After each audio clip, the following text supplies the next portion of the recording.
నాయుడు గారు water harvest pits అని తీసుకొస్తే నేను ఇప్పుడు వాటర్ హార్వెస్టింగ్ వెల్స్ అని 10 లక్షలు 20 లక్షల లీటర్ల నీళ్లను రోడ్ల మధ్యలోనే పెద్ద పెద్ద బావులు తయారు చేసి భూమిలో నీళ్లు ఇంకిపోయేటట్టు చేసి రోడ్ల మీదకి వచ్చే నీళ్లను భూమిలో పెద్ద బావులు తవ్వి దాంట్లలో నిల్వ చేసి భూమి గుంజుకునేటట్టు చేసిన ఇవాళ నేను.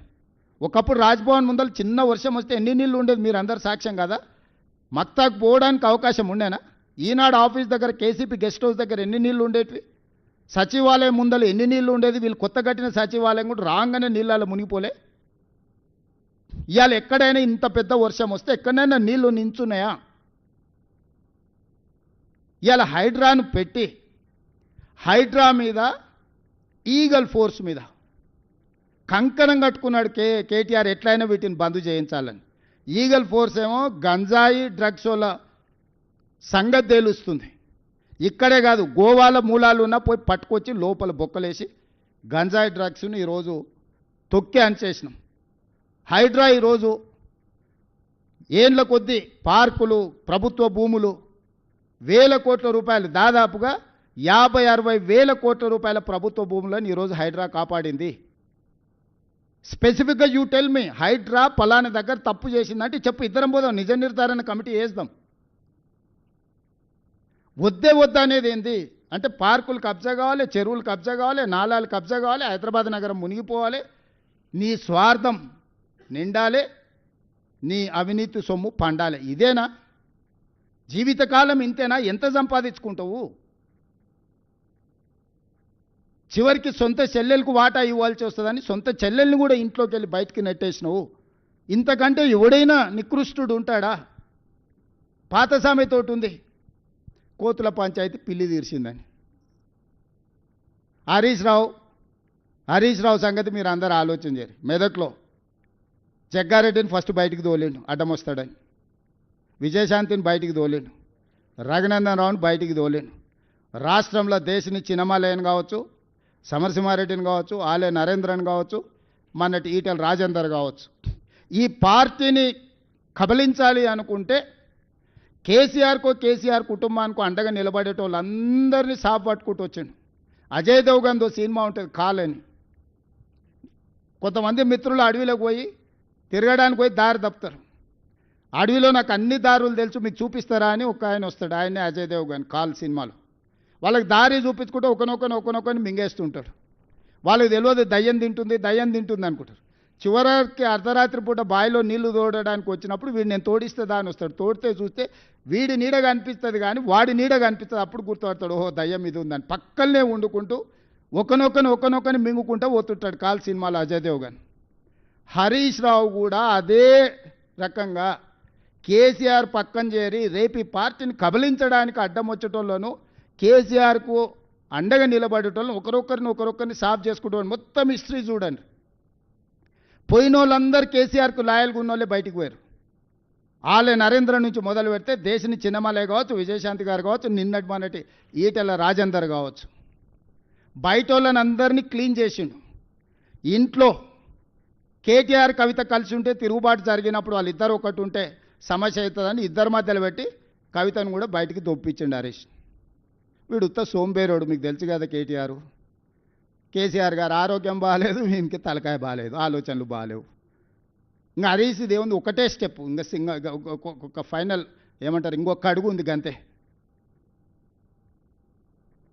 వెనకటికి కోతుల పంచాయతీ పిల్లి తీర్చింది అన్నట్టు ఈ రెండు కోతులు కొట్లాడుకుంటే ఆశ పంపకాల మొత్తం రొట్టె అటు కొంచెం ఇటు కొంచెం మొత్తం తినడానికి హరీష్ మొత్తం సిద్ధం చేసుకొని పెట్టుకున్నాడు. వీళ్ళ తెలంగాణ రాష్ట్రాన్ని కాపాడేది, వీళ్ళ తెలంగాణ రాష్ట్రానికి ప్రతినిధులు, వీళ్ళ ఈ నగరానికి భద్రత కల్పించేది, వీళ్ళ ఈ నగరాన్ని అభివృద్ధి చేసేది, వీళ్ళ సమన్వయము, ఈ బ్యాడ్ బ్రదర్స్ సమన్వయము మెట్రో ఆపడానికి, మూసీ ఆపడానికి, రీజనల్ రింగ్ రోడ్ ఆపడానికి, రేడియల్ రోడ్స్ ఆపడానికి, ఫ్యూచర్ సిటీని ఆపడానికి, వరంగల్ ఎయిర్పోర్టును ఆపడానికి, ఆదిలాబాద్ ఎయిర్పోర్టును ఆపడానికి, వీటిని ఆపించడానికి బ్యాడ్ బ్రదర్స్ కోఆర్డినేషన్ ఏంది? అభివృద్ధి చేయడానికి సహకరించండి. ఈరోజు ప్రభుత్వం వచ్చింది, ప్రజలు ఎన్నుకున్న ప్రభుత్వం ఇది. మేమేం మీ ఆస్తి అడగడం లేదు కదా. ఈ కక్ష ఏంది? అందుకే విజ్ఞత కలిగిన జూబ్లీ హిల్స్ నియోజకవర్గ ఓటర్లను నేను విజ్ఞప్తి చేస్తున్నా. మీ సమస్యల్ని నగర అభివృద్ధిని చేసే బాధ్యత నాది. 10 సంవత్సరాలు అండగా నిలబడండి. 10 సంవత్సరాలు 94 నుంచి 2004 వరకు చంద్రబాబు నాయుడు గారికి తెలుగుదేశంకి అండగా నిలబడ్డారు. మనం కళ్ళతోనే అభివృద్ధి చూసినాం. 2004 నుంచి 2014 వరకు కాంగ్రెస్ పార్టీకి రాజశేఖర రెడ్డి గారికి అండగా నిలబడ్డారు, అభివృద్ధిని చూసినాం. 2014 నుంచి 2024 వరకు మోడీ కేసీఆర్కి అండగా నిలబడ్డారు, విధ్వంసాన్ని చూసినాం.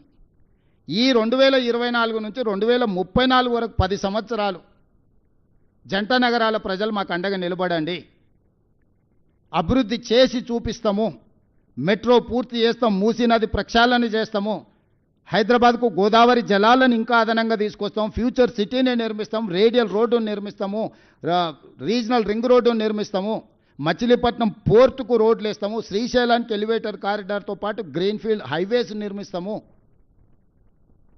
ప్రపంచంలోనే అత్యధికంగా గ్లోబల్ కేపబిలిటీ సెంటర్స్ని ఇక్కడికి తీసుకొచ్చి పెడతాము, డేటా సెంటర్స్ని ఇక్కడికి తీసుకొచ్చి పెడతాము, ఫార్మాలో పెట్టుబడులు తీసుకొస్తాం, పరిశ్రమలు తీసుకొస్తాము, ఈవీ వెహికల్స్ ఆటోమొబైల్ ఇండస్ట్రీని హైదరాబాద్ నగరానికి తీసుకొస్తాము, శాంతి భద్రతలను కాపాడతాము, గంజాయి డ్రగ్స్ను తొక్కి నారదీస్తాము. ఇలా మనం ఎంత కష్టపడ్డా మన పిల్లలు స్కూల్కి పోయి గంజాయి చాక్లెట్లు తినే పరిస్థితి వచ్చిందంటే ఎంత ఆందోళనకరమైన పరిస్థితి ఉంది నగరంలో. చెరువులు కబ్జా పెట్టుకొని, నాలాలు కబ్జా పెట్టుకుంటే ఆ నీళ్లు మనం జీవితాంతం కష్టపడ్డ వస్తువులన్నీ కూడా నీట మునిగిపోతే ఆ దుఃఖం ఏందో చూడండి. నాలాలు చెరువులు కబ్జాలు పెట్టుకున్న వాళ్ళు 10ల మీద ఉంటే వాళ్ళ కబ్జాల వల్ల మునిగేటోళ్ళు వేలాది కుటుంబాలు ఉన్నాయి.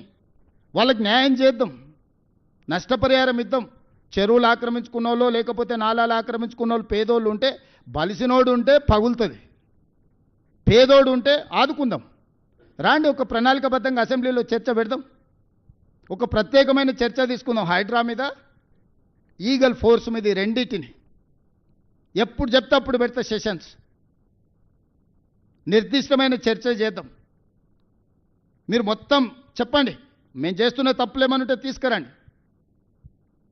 సరిదిద్దుకుందాం, సవరించుకుందాం. మేము చేస్తున్న మంచి పనులు మొత్తం వివరాలు తీసుకొస్తా. అంతర్జాతీయ స్థాయికి రోజు విస్తరించాలి, పోటీ పడాలి అనంటే అభివృద్ధికి సహకరించాలి. ఇప్పటి వరకు కౌన్సిలరు, కార్పొరేటర్లు, ఎమ్మెల్యేలు, ఎమ్మెల్సీలు, ఎంపీలు, రాష్ట్రం, కేంద్రం బీజేపీ బీఆర్ఎస్కే ఇచ్చారు. ఈ ఒక్కసారి మాకు అవకాశం ఇవ్వండి. నవీన్ యాదవ్ యువకుడు, ఆ పిల్లగాడు అక్కడనే పుట్టిండు, అక్కడనే పెరిగిండు.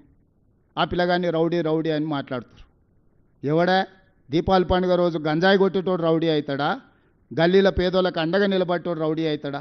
10 ఏళ్ళ సినిమా హీరోల గెస్ట్ హౌస్లల్లో నువ్వు ఎట్లా గడిపినావో లోకానికి అంతే తెలుసు. ఎప్పుడైనా సినిమా కార్మికుల గురించి ఏ రోజు అని పిలిచి మాట్లాడినవా? ఈరోజు మా ప్రభుత్వాలను పిలవడం, మాట్లాడడమే కాదు, లైఫ్ ఇన్సూరెన్స్, జీవిత బీమా, ఆరోగ్య బీమా, వాళ్ళ పిల్లల చదువులకు కావాల్సిన ప్రణాళికలు. రేపు సినిమా టికెట్ల ధరలు పెంచితే 20% వాళ్లకు వెల్ఫేర్ బోర్డుకి ఇస్తేనే సినిమా టికెట్ల ధరలు పెంచుతానని నేను మాట ఇచ్చిన. ఈరోజు చిత్రపురి కానీ, ఫిలిం నగర్ కానీ మేము కట్టినాయి కాదా, మేము ఇచ్చినాయి కాదా? ఈరోజు సినిమా ఇండస్ట్రీ 1964లో నంది అవార్డులు మేము మొదలుపెట్టినాం, కళాకారులను ప్రోత్సహించాలని. 10 ఏళ్ళు నువ్వు బంధు పెడితే మళ్ళీ గద్దరన్న పేరు మీద అవార్డ్స్ ఇచ్చింది మేము కదా. ఈరోజు నంది అవార్డ్స్ నుంచి ఆస్కార్ అవార్డు వరకు తెలుగు ఫిల్మ్ ఇండస్ట్రీ విస్తరించిందంటే దానికి కాంగ్రెస్ కారణం కాదా? ఫిల్మ్ ఇండస్ట్రీ కోసం ఏదైనా కేసీఆర్, కేటీఆర్, బీజేపీ చేసింది ఒక్కటి ఉందా చెప్పండి? ఫిలిం నగర్ నుంచి, ఫిలిం నగర్ క్లబ్ నుంచి మొదలు పెడితే చిత్రపురి కాలనీ వరకు మేమే కదా చేసింది. కార్మికులను ఆదుకున్నది మేమే కదా. రేపటి వాళ్ళ భవిష్యత్తు ప్రణాళికలు. ఇప్పుడు బాలీవుడ్ వస్తుంది, రేపు హాలీవుడ్ను కూడా ఇక్కడ షూటింగ్లకు తెచ్చే బాధ్యత మేము తీసుకుంటాం. సినిమా పరిశ్రమను వాళ్ళని హక్కున పెట్టి చూసుకుంటాము, వాళ్ళ మంచి కోసమే కదా. నిఖత్ జరీన్, సిరాజ్కు డిఎస్పీ ఉద్యోగాలు ఎందుకు ఇచ్చినాం? క్రీడల్ని ప్రోత్సహించడానికి కదా. మొహమ్మద్ అజారుద్దీన్ ఈరోజు మంత్రిని చేస్తే కూడా మీకు కడుపుమంట.